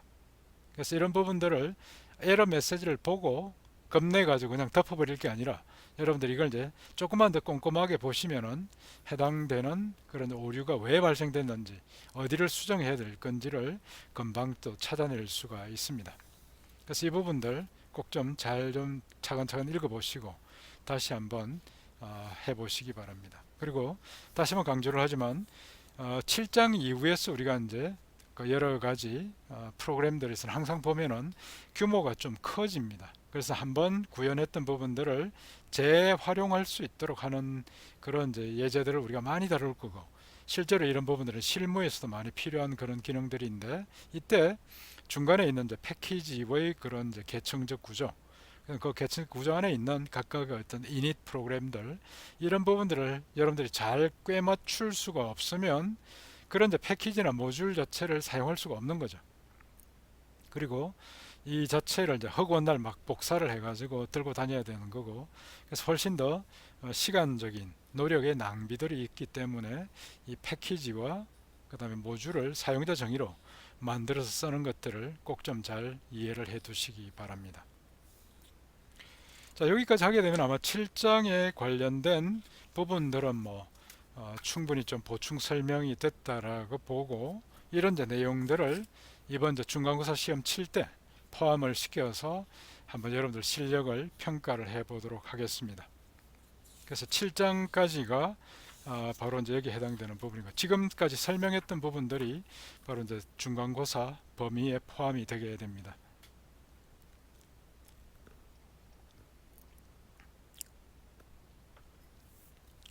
자, 다른 채팅을 통해 가지고 들어와 있는 질문은 지금 아직은 없습니다. 혹시 추가적으로 질문이 있으면 다시 또 질의응답에 올려주시기 바랍니다. 그리고 몇 분이 이제 이메일 쪽으로 질문을 보내오신 분들이 있어서 제가 이제 강의 지원 강의 포털에 질의응답으로 좀 올려달라고 부탁을 드렸는데 이게 이제 여러분들이 개인적으로 막 이렇게 질문을 보내게 되면은 이번 우리 수업을 듣는 학생들이 거의 한 180명쯤 됩니다. 그렇기 때문에 제가 개인적으로 전부 이메일로 답할 수가 없고 오히려 이제 이런 부분들은 다른 학생들과 같이 이렇게 이제 교류를 한다는 그런 차원에서 질의응답란을 좀 사용을 해달라고 부탁을 드렸습니다. 그래서 이제 지금 많은 분들이 그렇게 하고 계신데 계속 좀 그렇게 해주십시오. 그러면 이제 다른 학생들도 또 다른 학생이 이제 질문했던 부분을 보고 간접적으로 배울 수 있는 그런 이제 기회도 되니까요. 한 가지 좀 부탁을 좀 드릴 것이 질의응답란에다가 파이썬 코드를 그대로 복사를 해 넣게 되면은 학교에 있는 이제 이 방어 시스템 파이어월이 이제 차단을 시켜버립니다. 그래서 지난번에 지금 강의 지원 강의 포털에 있는 그 질문 두 개는 제가 열지도 못해서 대답을 못했는데요. 바로 이런 부분들이 실제 이제 인터넷에서 사이버 공격할 때 쓰는 방법이기도 합니다. 그래서 이제 이 안에다가 이제 프로그램을 깔아 넣어 가지고 그걸 이제 여는 순간에 뭔가 실행이 되게 만들어서 어떤 그 공격을 하는 이런 방법들이 있기 때문에 이런 부분들을 잘 여러분들이 사용을 하시기 바랍니다. 그리고 이제 자 7장에 대한 부분들은 이 정도 하기로 하고요. 나머지 이제 있는 부분들은 이제 8장 부분들을 좀 설명을 제가 드리도록 하겠습니다. 8장이 사실 이번에 이제 중간고사가 걸려 있어 가지고 여러분들이 이걸 이제 좀 신경을 덜 쓰는 분들이 많을 것 같아서 제가 다시 한번 강조를 드리는데 사실 8장이 파이썬 입장에서는 굉장히 중요한 개념들입니다. 그래서 이제 객체 지향형 프로그래밍 클래스라고 하는 이런 부분들이 굉장히 중요한 이제 그런 부분들이고 자 이런 부분들은 이제 우리가 다양한 어떤 이제 그 프로그램들을 큰 규모의 프로그램들을 개발을 해 나갈 때 꼭 잘 알고 있어야 되는 이제 그런 기본적인 개념들입니다. 그래서 이제 이 8장에서는 객체 지향에 대한 기본적인 개념들, 그 다음에 클래스에 대한 거, 인스턴스에 대한 거, 그 다음에 속성, 애트리뷰트인데 이게 클래스에 정의가 되어 있는 속성과 인스턴스에 정의된 속성을 이제 구분하게 되죠. 그 다음에 이제 메소드는 이제 함수입니다. 그 클래스에 포함되어 있는 함수를 메소드라고 이제 부르게 되죠. 그래서 이제 클래스에 국한되어 있는 거, 아니면 이제 인스턴스에 국한되어 있는 거, 정적인 메소드 이런 것들을 이제 우리가 구분해 사용을 할 수 있어야 되고. 그 다음에 이제 중요한 기능 중에 한 가지가 이제 연산자, 우리가 덧셈, 뺄셈, 곱셈과 같은 이런 이제 부분들에 해당이 되는 그런 것들을 그 부호를 연산자 부호를 바로 쓸 수 있도록 만들어 주는 그런 이제 기능이 바로 연산자 오버로딩입니다. 그래서 우리가 만든 그런 이제 클래스에 우리가 일반적으로 사용하고 있는 덧셈, 뺄셈, 곱셈, 나눗셈과 같은 이런 이제 부호를 바로 연결해 가지고 쓸 수 있게 만들어 주는 그런 이제 기능들이 바로 연산자 오버로딩이죠. 이런 부분들은 실제로 우리가 이제 사용자 편의성을 굉장히 증가시켜 주는 그런 기능이기 때문에 잘 쓸 수 있어야 되고, 그 다음에 파이썬 클래스에서도 이게 이제 객체 지향형 프로그래밍 기법들을 제공하기 때문에 상속이라는 개념을 제공해 줍니다. 근데 상속이 굉장히 또 중요한 개념입니다. 그래서 이제 inheritance, 상속이라고 하는 것은 실제 우리가 이제 어떤 하나의 소스 코드를 그 클래스를 개발을 하고 난 뒤에 그 클래스를 기반으로 다른 클래스를 만들어 나갈 수 있는 이런 이제 기능들을 기본적으로 제공을 해주기 때문에 바로 그 이제 그 기본 클래스에 대한 소프트웨어를 재활용할 수 있는 기회를 제공을 해줍니다. 그래서 이제 이런 부분들이 이제 실제 대규모 프로젝트를 할 때는 굉장히 중요한 그런 이제 기능들이 됩니다. 자, 우선 객체 지향형 프로그래밍의 기본적인 개념들을 다시 한번 정리를 해보면, 우리가 이제 큰 규모의 소프트웨어 개발을 할 때 반드시 필요한 핵심적인 기능으로 있는 것이 이제 시스템의 안정성이죠. 그래서 항상 그 시스템이 안정한 위치에 그런 이제 값들로 유지가 되게 만들어주는 것이 이제 필요합니다. 그 다음에 이제 소프트웨어를 재사용하는 기능들이 또 매우 중요하고요. 그래서 이제 새로운 소프트웨어를 개발할 때 기존에 있는 부분들을 최대한 활용해서 우리가 사용할 수 있도록 구성해 주는 것이 이제 개발 비용이나 개발 기간들을 대폭 단축할 수 있는 그런 이제 장점을 제공을 해 줍니다. 그러나 사용자 친화형 접속을 할 수 있는 부분들은 이제 사용자가 쉽게 이해하고 사용할 수 있는 인터페이스, 예를 들면 우리가 아까 그 덧셈 뺄셈 기호 부분들을 우리가 만든 클래스에 직접 사용할 수 있게 만들어 준다든지 이런 부분들이 있죠. 그다음 시스템 확장성이라고 하는 것은 새로운 기술들을 개발했을 때 기존에 있던 부분들을 우리가 쉽게 그 기능들을 갈아 끼울 수 있도록 해주는 기능들, 새로운 기술들을 쉽게 도입할 수 있도록 해주는 거. 그 다음에 시스템 관리 용이성은 전체적인 시스템을 쉽게 관리할 수 있도록 해주는 그런 구조들이 있습니다. 그래서 이제 이런 부분들이 큰 규모의 소프트웨어 개발할 때 반드시 필요한 그런 내용들이 되겠는데, 객체 지향형이 바로 이런 부분들을 이제 제공을 해준다라는 것입니다. 그래서 객체 지향형 부분에서는 기본적으로 데이터 추상화라고 해가지고 그 외부로 드러나지 않는 것과 외부로 드러나는 걸 이제 구분해서 잘 관리할 수 있게 해줍니다. 예를 들면 뭐 꼭 필요하지 않으면 너무 많이 이렇게 알려줘 가지고 사용하는 사람들이 너무 복잡해지지 않도록 만들어주는 것이 요즘에 이제 추세들이 됩니다. 아마 여러분들 뭐 자동차 운전하는 사람들 많을 텐데 1년에 자동차 앞에 있는 본넷을 열어 가지고 그 안을 들여다보는 사람이 몇 명이나 됩니까? 몰라도 되죠. 운전할 때 뭐 큰 문제 없으니까, 자동차 고장이 안 나면. 그래서 이런 것들이 바로 이제 데이터 추상화라고 하는 것입니다. 그 내부에 들어가 있는 부분들이 어떻게 구현되어 있는지를 잘 몰라도 잘 쓸 수 있게 해준다.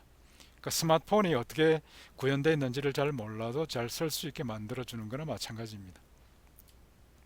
그 다음에 캡슐이라고 하는 것은 이제 데이터하고 그 데이터를 처리하는 함수를 하나의 어떤 묶음으로 같이 이제 만들어 둔 것입니다. 이렇게 함으로 해가지고 그 데이터가 항상 정상적인 범위 안에 있도록 관리를 해주는 기능들을 우리가 이제 구현을 해주고, 이런 이제 기능들을 통해 가지고 바로 이제 시스템 안정성이 높아지게 되죠.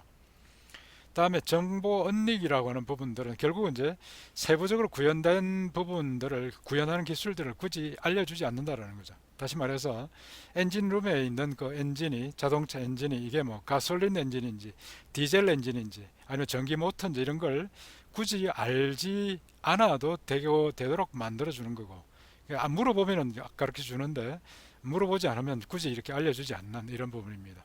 왜냐면 이걸 이제 나중에 다른 기술이 나오면은 그 부분만 다시 갈아 끼울 수 있도록 만들기 위한 그런 이제 내용들입니다. 그러니까 세부적으로 구현되어 있는 부분들을 굳이 알려주지 않는다, 일부러 숨긴다라는 이런 부분을 우리가 정보 언닉이라고 그러고, 그다음에 정보 보호라고 하는 것은 어떤 이제 클래스로 정의가 되어 있는 내부에 있는 데이터를 외부의 사람이 함부로 이렇게 이제 접근해서 사용을 하지 못하도록 보호를 해주는 그런 기능들입니다. 요즘에는 이 부분이 굉장히 중요합니다. 정보 보호가 되지 않고 이걸 그냥 여러분들 개인 정보를 누가 그냥 아무런 허락도 없이 바로 훔쳐갈 수 있다고 그러면은 여러분들 어떻게 했습니까? 만약 여러분들이 개발을 했던 소프트웨어가 이게 이제 정보 보호가 잘 되지 않으면 누가 그걸 사다 쓸 수 있을까요? 바로 이런 부분들이 굉장히 중요한 그런 이제 개념이 되는 것입니다. 그래서 캡슐러는 이제 하나의 캡슐 안에 데이터나 멤버를 함께 포함을 하는 이제 부분들을 이야기를 하는 거고요. 그 다음에 이제 이런 이제 그 데이터 멤버를 함께 포함을 함으로 해가지고 그 데이터가 항상 이제 정상적인 범위 안에 있도록 해줍니다. 예를 들면 뭐 사람에 관련된 정보를 관리할 때 나이라고 하는 정보가 있을 때 나이의 정상적인 범위는 0에서 한 130 정도가 되겠죠. 그죠? 성경에 보면 250도 있는데 뭐 요즘에 세상에 500살까지 사는 사람은 없으니까, 그래서 이제 이런 이제 정상적인 범위에 있도록 만들고, 그 다음에 마이너스 값 같은 것들이 들어오지 못하도록 이렇게 이제 항상 점검을 해주는 것입니다. 그 다음에 이제 어떤 우리가 자료 구조 쪽에 가면 이제 잠깐 소개를 드릴 텐데, Q라고 하는 부분들, 입력돼서 이제 출력돼 나가는 이런 부분들이 이제 먼저 도착한 게 먼저 나가게 만들어주는 이런 이제 그 부분들을 만들 때 그 내부에 있는 Q를 어떻게 구현했는지를 몰라도 사용할 수 있게 만들어 주는 것입니다.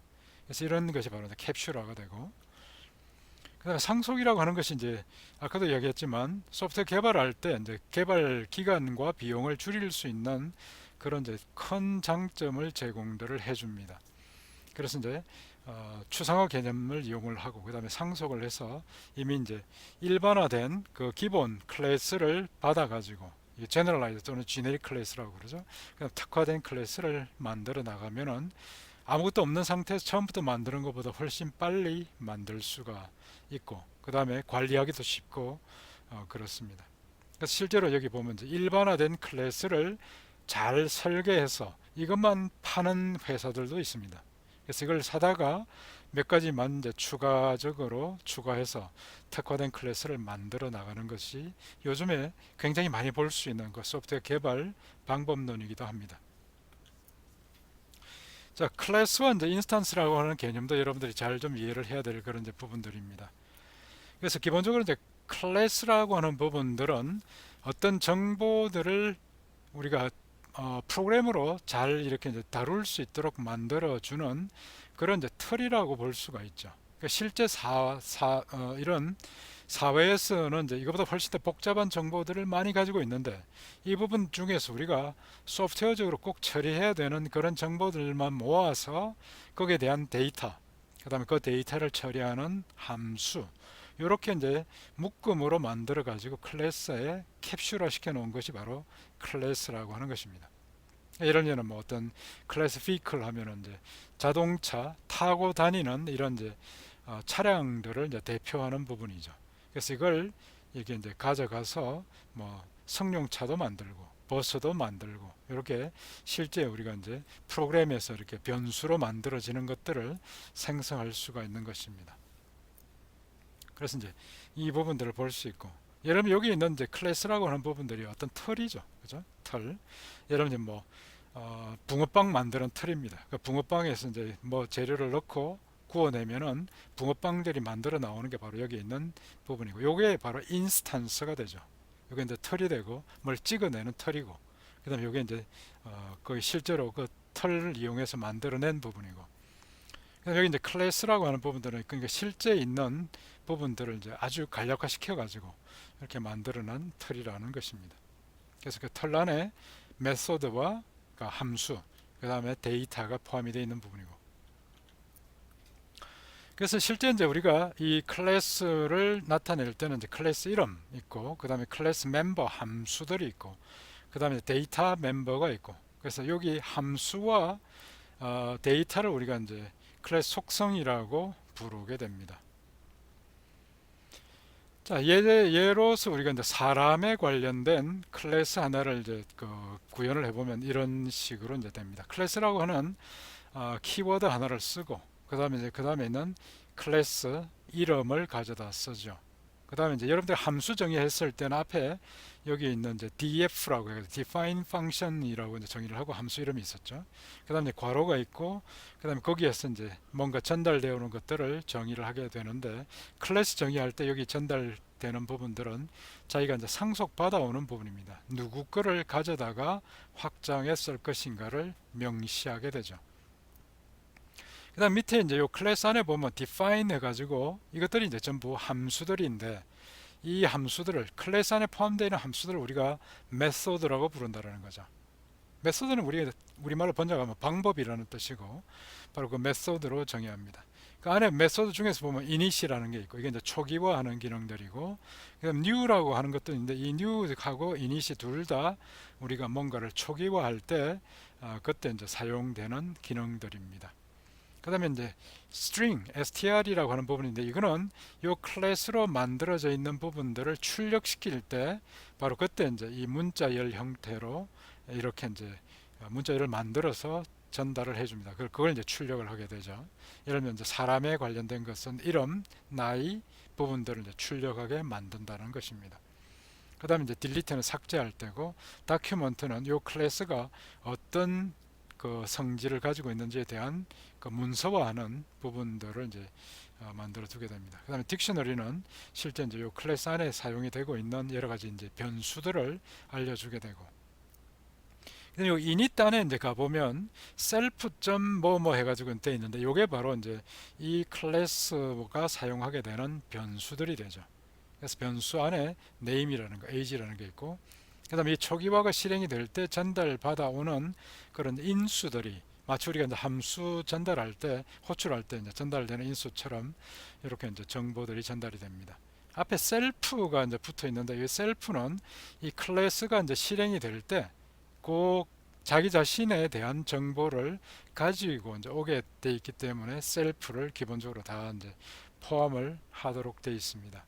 단 new만 이게 이제 상위 계층에 있는 클래스, 그러니까 자기가 이제 어떤 상속을 받거나 할 때 이제 그때 요 클래스가 지정되면은 거기에 관련된 정보들을 받아오게 됩니다.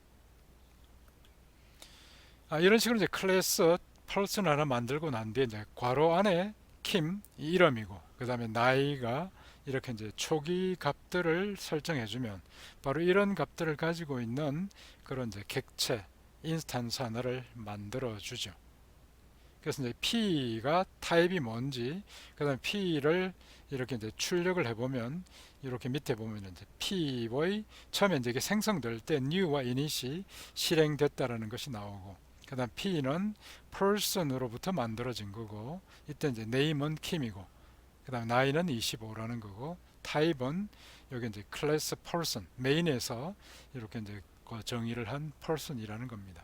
그리고 이제 메인은 이 프로그램이 실행됐던 그 모듈을 이제 의미하는 거죠. 그 다음에 이제 여기에서 보면 이제 p.name을 kim에서 리로 바꾸고 age를 20으로 이렇게 이제 변경하고 난 뒤에 다시 출력을 해보면 바로 이제 name은 리로 바뀌어 있고 age는 20으로 바뀌어 있는 거 볼 수 있죠. 그 다음에 딕셔너리를 해서 이제 출력을 해보면 name과 age가 바로 이 이제 클래스가 사용하고 있는 이 인스턴스가 사용하고 있는 변수라는 것을 알려줍니다. 실제 이제 파이썬 클래스 내장 함수에 관련된 것들 이제 설명을 여기 이제 해놨으니까 여러분들 한번 보시고, 그 다음에 이제 또 다른 이제 클래스 하나를 생성을 하는 것들을 이제 예제를 이렇게 만들었고, 그 다음에 그럼 여기서 이제 보면은 self.data로 해가지고 init 안에 B 클래스 안에 데이터 하나를 이제 변수를 하나 만들어 두게 했습니다. 그리고 난 뒤에 이제 그 다음에 get 기능들에서는 이제 그 데이터를 읽어가게 만들고 set 기능에서는 그 데이터를 써주게 만들죠. 그래서 이제 B 클래스를 이용을 해서 이제 인스턴스 B를 하나 만들고 생성을 하고 B.get 해서 그 결과를 출력을 해보면 처음에는 이제 여기 그 데이터 자체를 특별하게 이제 설정되는 기능들이 없으니까 그냥 0으로 이제 출력이 됩니다.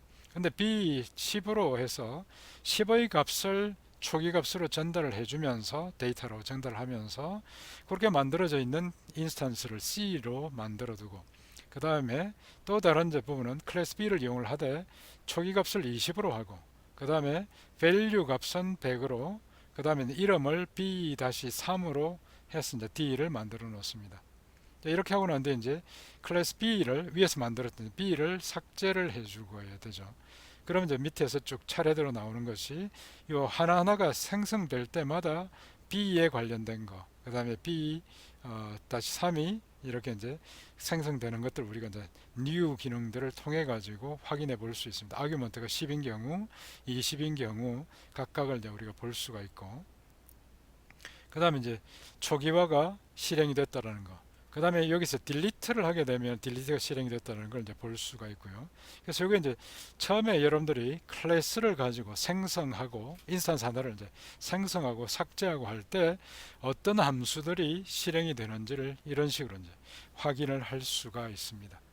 그래서 이제 객체 자체가 한꺼번에 이제 그 처리가 되는 이런 부분들 이 부분들이 이제 실제 여러분들이 클래스를 하나 이제 정의해서 그 부분들을 그 여러 개의 인스턴스로 만들어 쓰는 것은 일반적으로 지금까지 배웠던 이제 함수 개념하고는 좀 차이가 난다는 걸 볼 수가 있을 것입니다. 근데 앞에서도 이야기했지만 이게 이제 큰 단위의 소프트웨어를 개발할 때는 이런 부분들이 반드시 필요하니까 이 부분들을 여러분들이 잘 좀 이해를 해야 되겠죠. 자, 그 다음에 이제 속성이라는 그런 개념들에 대해서 보면은 클래스에 관련된 속성과 인스턴스에 대한 속성을 우리가 이제 구분해서 사용할 수 있습니다. 그래서 이제 인스턴스를 하나 만들고 난 뒤에 이제 거기에 별도로 속성을 추가할 수도 있고, 그 다음에 클래스가 이미 만들어지고 인스턴스가 생성되고 난 뒤에도 클래스 안에 뭔가를 이제 추가를 할 수 있는 이런 이제 기능들을 사용을 합니다. 그래서 이제 예를 들면 우리가 이제 클래스가 하나 만들어지고 클래스 안에 있는 이제 속성들이 뭐 get이나 set이나 이런 것들이 있을 수 있죠. 그러고 난 뒤에 이제 인스턴스를 클래스 A로부터 만들어 가지고 소문자 A가 만들어지고 그 인스턴스의 어떤 이제 읽기나 쓰기 관련된 기능들을 사용할 수도 있고 필요하면 이제 다른 걸 또 추가할 수도 있다라는 거죠. 그래서 결국은 이제 클래스 안에 있는 이런 속성들이 있으면 이 클래스를 가지고 만들어진 그런 이제 개체들, 인스턴스들은 그 속성들을 그대로 다 전달을 받아서 사용할 수 있게 이제 되어 있습니다. 그 다음에 이제 클래스나 인스턴스가 가지고 있는 속성들을 이제 그 읽어오거나 확인을 하거나 아니면 이제 그 설정을 하거나 아니면 그걸 이제 삭제하거나 이게 이제 이런 속성이 있는지를 확인해 주는 이런 이제 기능들을 각각 get, set, delete, 그 다음에 has라는 이런 이름으로 확인할 수가 있습니다. 관련된 것들은 뭐 여기서 이제 예제를 제가 이제 만들어 뒀고요. 한번 이제 쭉 가면서 해보시기 바랍니다. 그래서 이제 클래스 속성이나 인스턴스 속성을 중간에 이제 동적으로 추가하고 삭제하는 기능들은 다 있는데 실제로 이제 그 프로그램을 하다 보면은 프로그램 실행하는 도중에 이런 속성을 추가하고 삭제하는 것은 별로 좋은 방법은 아닙니다. 그래서 이제 이런 기능이 있다라고 하는 부분들을 여러분들이 한번 좀 이해를 해두시고 실제 이제 사용할 때는 이제 그런 속성이 만들어지는 것은 맨 초기 단계에서 다 만들고 난 뒤에 그 부분을 이제 안정적으로 사용하는 쪽으로 이렇게 이제 하는 것이 이제 좋을 것 같습니다. 그다음 메소드들이 이제 보면 클래스에 대한 거, 인스턴스에 대한 거, 뭐 정적인 거 이런 부분들이 이제 각각 있습니다. 그래서 기본적으로 인스턴스 메소드는 이제 개별 인스턴스마다 별도로 설정되는 메소드이고 클래스는 클래스에서 정의되는 이제 메소드가 됩니다. 그 다음에 정적인 메소드는 그 클래스로부터 생성된 모든 인스턴스들에게 공통적으로 사용이 되는 부분들이 됩니다. 자, 그래서 이제 클래스 안에 보면은 별도로 이제 클래스 메소드로 이렇게 at 마크를 붙여 가지고 지정을 하는 이런 이제 경우는 바로 이제 클래스 메소드로 설정이 이제 되는 것입니다. 그 다음에 이제 인스턴스 인크리먼트라고 하는 부분들이 이제 따로 이렇게 뭐 설정을 할 수도 있고, 그래서 이제 여기 안에 보면은 이제 그 클래스 이름을 가져다가 점 데이터라고 되어 있는 부분들은 이제 클래스에 공통적으로 이제 적용이 되는 부분들이 되겠고요. 그다음에 셀프 점 데이터로 되게 되면 이거는 인스턴스에 해당이 되는 부분들입니다. 그래서 인스턴스 안에 이런 이제 변수가 지정이 되고 그 각각의 이제 사용들이 되는 부분들입니다. 그 다음에 이제 이 클래스 메소드를 동적으로 추가하고 삭제하는 부분들이 있는데 뭐 이 부분들은 여러분들한테 별로 권장 할 만한 것은 아닌 것 같습니다. 그래서 이제 가능한 한 초기 단계에서 모든 걸 다 이제 정리를 해두고 안정적으로 사용하는 것들을 이렇게 좀 권장을 합니다. 다음에 정적인 메소드, 이제 스태틱 메소드가 있는데 이 정적인 메소드 역시 마찬가지로 이런 이제 부분들은 어떤 이제 클래스 자체가 하나 만들어지게 되면은 그 클래스를 이용해서 인스턴스를 만드는 것과 상관없이 항상 기본적인 기능으로 이제 동작을 하게 해주는 그런 이제 그 내용들입니다. 그래서 이것도 뭐 동적으로 생성할 수 있고, 연산자 오버로딩 부분들은 앞으로 여러분들이 굉장히 많이 사용을 하게 되는 이제 그런 부분들이기도 합니다. 그래서 기본적인 연산자라고 하면은 우리가 뭐 덧셈, 뺄셈, 곱셈, 나눗셈 같은 이제 이런 부분들이 우리가 만든 그 클래스에서도 이제 사용을 할 수가 있는 것이고요. 그래서 이제 연산자를 사용해서 뭐 어떤 값에다가 뭐 7을 더한다든지 아니면 두 개의 그 인스턴스를 더한다든지 이런 부분들을 이제 생각을 많이 할 수가 있죠. 그래서 실제로 굉장히 편리하게 사용할 수가 있는데, 이렇게 이제 편리하게 사용할 수가 있는 거를 우리가 이제 만들어 주려고 하면은 그냥은 되지를 않는다는 거죠. 우리가 이제 거기에 맞는 인스턴스를 위해서 이제 연산자 오버로딩 기능을 미리 구현들을 해줘야 됩니다. 그래서 기본적인 이제 연산자들을 우리가 만든 그런 이제 클래스에 사용할 수 있도록 이제 만들어 줘야 되는 거고, 그 연산자 자체는 직관적으로 이해할 수 있는 걸 사용을 해야 됩니다. 예를 들면 덧셈 기호는 덧셈 기능이 일어나는 부분에 사용을 해야 되지, 덧셈 부호로 쓰고 뭐 나눗셈으로 이렇게 이해를 한다든지 그러면은 헷갈려서 되지 않겠죠. 그래서 연산자 오버로딩에 관련된 것들은 이런 부호에 대해 가지고 전부 오른쪽에 있는 이런 이제 함수를 구현해 주면 그 자체를 우리가 사용할 수가 있게 되어 있습니다. 예를 들어서 우리가 이제 뭐 복소수에 대한 예를 하나 들어보면은 복소수 컴플렉스라고 하는 걸 우리가 이제 하나 만들 수 있고, 거기에 이제 덧셈, 뺄셈, 곱셈, 그 다음에 이런 기능들을 정의할 수가 있습니다. 그래서 이런 이제 컴플렉스로 이렇게 우리가 만든 클래스 안에 보면 리얼과 이미지너리가 포함들이 되어 있고, 덧셈은 실수부를 두 개 더하고 허수부 두 개 따로따로 더하고, 뺄셈은 실수부에서 실수부로, 허수부에서 허수부로 빼고, 그 다음에 곱셈은 여기 있는 이제 복소수 계산 공식에 따라서 계산을 하게 만들어 주는 겁니다. 그 다음에 string은 출력할 때 사용하는 부분으로 해서 실수부, 허수부에 대한 부분들을 각각 이렇게 이제 출력할 수 있게 만들어 주죠.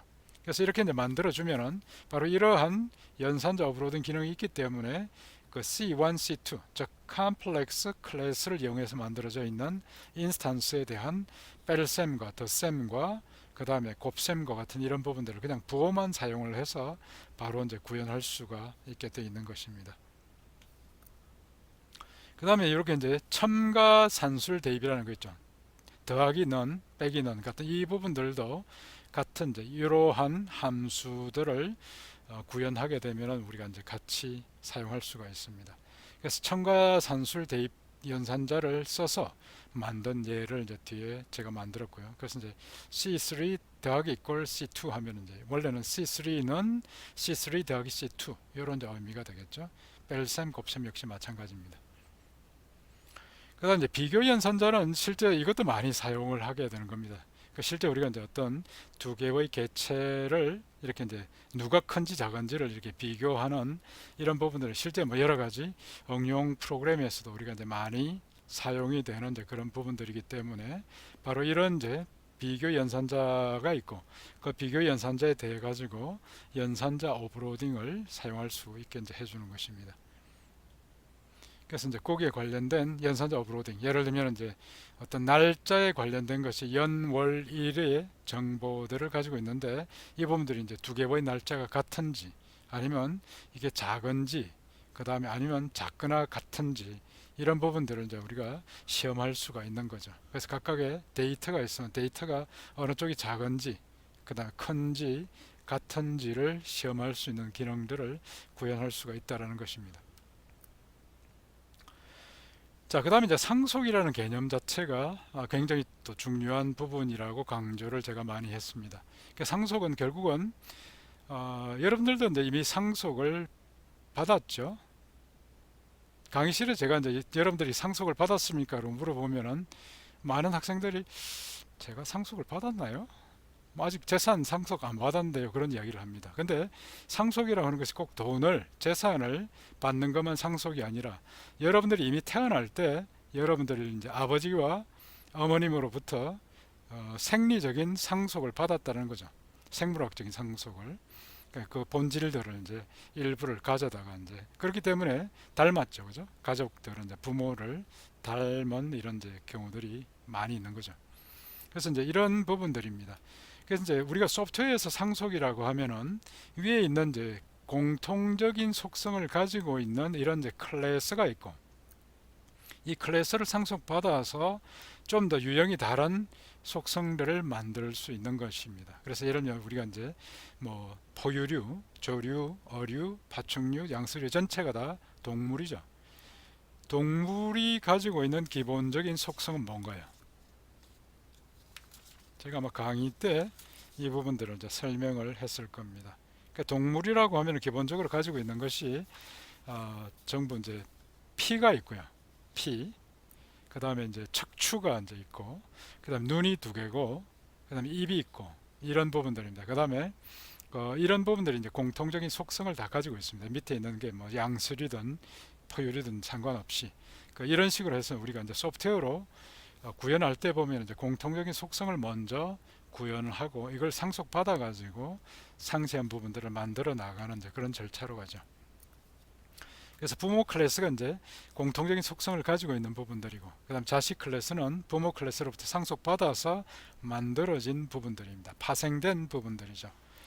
그다음에 부모의 부모가 있는 부분들을 이제 연속해서 쭉 다 통칭하기를 이제 조상이라고 이야기를 하고, 그다음에 이제 자식에서 그다음에 또 자식들이 계속 퍼져 나가는 전체를 우리가 후손이라고 부르죠.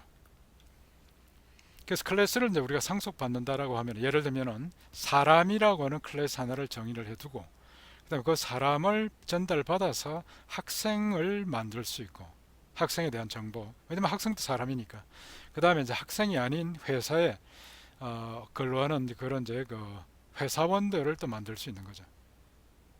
이런 식으로 이제 구성을 해 나갈 수 있는 겁니다. 그러면 실제로는 보면 스튜던트 안에 person이라고 하는 이런 속성을 가지게 되고요. 그 다음 회사원들도 이제 person을 가지고 있는 속성, name과 age를 가지게 되죠. 그래서 이제 이런 식이 포함 관계에 있는 것이고, 여기 속성들이 이제 어느 클래스에 어떤 것들이 있는 날을 이제 포함을 하는 겁니다. 그 다음에 상속이 이렇게 일어났다라고 표시를 해주는 부분들이 화살표로 이렇게 해줍니다. 그러니까 화살촉이 가리키는 쪽이 부모 클래스가 되죠.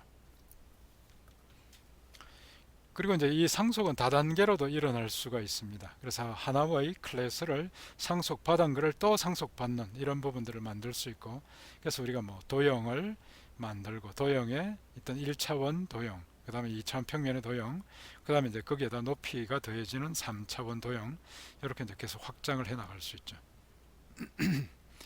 앞에서 우리가 이제 이야기했던 그 상속 개념을 가지고 또 조금 더 예를 들어 보면은, 자, 펄슨 클래스를 하나 만들어 가지고 그걸 가지고 이제 스튜던트를 만들 때 괄호 안에 이제 이렇게 클래스 이름을 적어주면 이게 이제 바로 상속 개념으로 연결들이 되게 됩니다. 인플로 역시 마찬가지 이렇게 되게 되고, 그 펄슨이 가지고 있는 이제 네임과 에이지는 스튜던트가 상속을 받았기 때문에 그 내부에 다 가지고 있게 되죠. 그 다음에 추가적으로 학생의 학번, 그 다음에 전공 같은 부분들을 가질 수 있고요. 그 다음에 이제 종업원 같은 경우, 회사원 같은 경우에는 이제 회사 이름, 그 다음에 연봉 같은 이런 부분들을 이제 추가로 우리가 계속 추가해 나갈 수 있겠죠. 그래서 실제 이제 어떤 이제 사람을 이렇게 하나 생성하고, 아니면 이제 학생, 그 다음에 이제 그 회사원을 각각 이런 데 생성해서 우리가 이제 시험들을 해볼 수가 있습니다. 그래서 이렇게 이제 상속 개념을 쓰게 되면 결국 이제 person에 관련된 부분들은 밑에 있는 student나 employee 쪽에서는 이제 따로 그걸 가지고 계속 우리가 고민할 필요는 없는 거죠. 별도로 공통적으로 쓰는 부분들은 공통적으로 쓰는 부분들 따로 이제 관리를 하면 되는 것이고. 어떻습니까? 지금 클래스 상속을 이야기를 하다 보면은 아까 앞에서 우리가 사용자 정의 모듈과 패키지하고도 연관이 되는 거 아시겠죠? 그래서 하나의 소프트웨어를 잘 개발해 놓게 되면은 이 부분을 가져다가 여러 군데에서 잘 활용할 수 있게 만들어 주는 것입니다. 그래서 이게 바로 이제 상속의 기본적인 개념이 되죠. 그래서 이런 부분들을 뭐 다른 도형에서도 같은 개념으로 이제 볼 수가 있고요.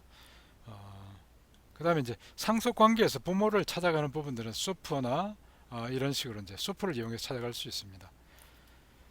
자, 여기 이제 지금 있는 이 상속 개념이나 이런 부분들, 뭐 아마 이번 시험 치고 나는데 여러분들이 아마 좀 집중적으로 공부를 차근차근 좀 해보셔야 될 것 같습니다. 지금은 많은 분들이 아마 마음이 많이 급한 것 같은데, 오늘 하여튼 뭐 간단한 기본적인 핵심적인 개념만 좀 설명하고 마무리를 하도록 하겠습니다.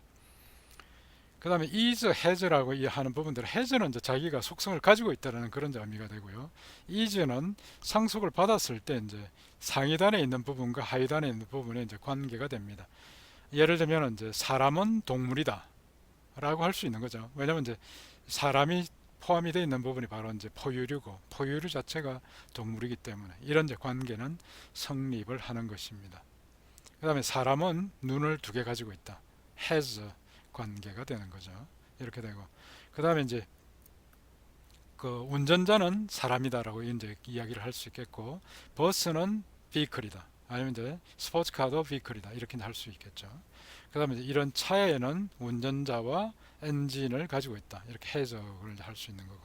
그래서 우리가 이제 클래스를 만들게 되면 이런 이제 여러 가지 그런 이제 포함 관계 아니면 상속 관계를 잘 관리해서 가장 이제 비용을 적게 들이고 가장 정확한 기능들을 수행하는 부분들을 개발하는 일들을 이제 많이 하게 됩니다. 자, 이 부분들은 나중에 다시 한번 이제 필요하면 우리가 이야기를 하기로 하고요. 그래서 이제 8장에서는 기본적으로 객체 지향력이라는 개념, 그리고 이제 클래스라는 개념, 인스턴스라는 개념을 이제 우리가 이제 배우게 됩니다. 그리고 실제 이런 이제 클래스와 이런 부분들은 앞으로 계속 나오게 되고요. 그래서 앞으로 이제 무슨 클래스를 가져다 썼다, 아니면 그 클래스의 속성을 가져다 썼다라는 이런 이제 이야기들을 우리가 많이 할 겁니다. 당장 뭐 파일도 마찬가지고 다음 주에 배우게 되는 파일이나 그 다음 주에 배우게 되는 이제 터틀이나 이게 이제 티크 인트라고 하는 이제 그 그래픽 전체가 다 클래스로 관리가 되기 때문에 이번 8장에서 미리 클래스를 설명을 해드리는 것입니다. 자, 호목은 이런 클래스를 여러분들이 한번 실제 이제 구현을 해보도록 이렇게 이제 하고, 그 다음에 그 관계들을 여기서 지정되어 있는 부분들은 뭐 상속 개념을 쓰거나 해서 잘 할 수 있도록 한번 이제 했습니다. 그 다음에 클래스, 데이트, 날짜에 대한 거, 시간에 관련된 거, 이런 부분들을 한번 직접 이제 구현을 해보도록 그렇게 이제 구성을 했습니다. 8.5점은 이제 5절은 5번 문제는 이제 클래스 매트릭스 행렬에 관련된 부분들이고, 행렬에 덧셈, 뺄셈, 곱셈 연산을 연산자 오버로딩까지 이제 그 사용할 수 있도록 한번 구현을 해보라는 그런 그 문제입니다. 한번 여러분들 차근차근 해보시기 바랍니다. 자, 8장에 대한 설명은 여기까지 해서 마무리를 좀 짓기로 하겠습니다.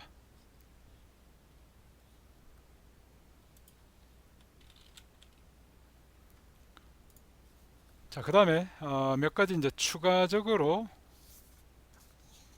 있는 이제 그런 정보들, 파이썬 소스 코드 그 편집하는 것들을 아직도 계속 질문들 하고 계신데, 이 부분들은 실제 여러분들 한번 좀 사용을 해 보시기 바랍니다.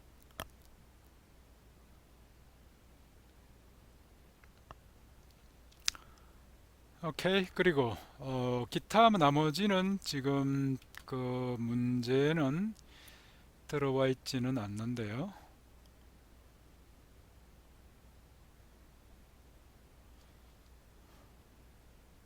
그다음에 이제 파이썬에서 동적 할당하는 이제 부분들에 대한 질문도 했는데, 동적 할당 부분들이 이제 포함이 됩니다. 됐는데, 여러분들한테 지금 이제 굳이 뭐 그런 동적 할당을 이야기를 하지 않는 이유는, 필요하면 제가 다시 이제 이야기를 하도록 하겠습니다. 이제 기본적으로 파이썬 자체가 융통성이 많이 있도록 지금 되어 있기 때문에 아마 웬만한 거는 여러분들이 뭐 따로 굳이 그러니까 동적 할당을 받지 않아도 그 기능들을 구성해서 이제 사용하는 데는 큰 문제가 없을 겁니다. 그래서 이제 그렇기 때문에 일부러 여기에서는 그런 그 설명을 제가 이제 하지는 않았습니다.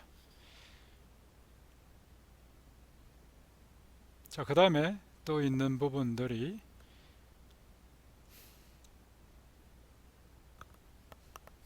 뭐가 있나요?